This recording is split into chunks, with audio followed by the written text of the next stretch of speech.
रामकृष्ण आणि ही बाळगोपाळ मंडळी आमच्या सकाळच्या आदित्यच्या घरी आलेली आहे. प्रत्येकाने आपलं नाव सांगा. हर्षद. हर्षद. वैभव महादेव बसणार. यश महादेव बसणार.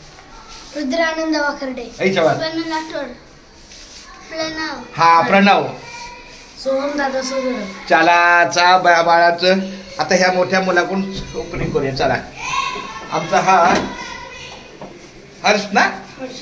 हर्ष शिंदे. चला उघडा. चला चला चला बाळांचं स्वागत आहे. ह्या सगळ्या मुलांचं स्वागत आहे. शाबास माझी बाळ मुलं आली. माझी मुलं आता आपण एक एक लाईट चालू करूया. गणपती पूजन केलं. पाय पडा प्रत्येकाने. आणि देवाला सांगा देवा आम्हाला चांगला अभ्यास करायची बुद्धी दे. ये लवकर ये बाळा. हे पाया पडून जा. हा बोलायचं देवा आम्हाला अभ्यास करायची चांगली सद्बुद्धी दे. आम्हाला हुशार कर. आम्हाला अभ्यास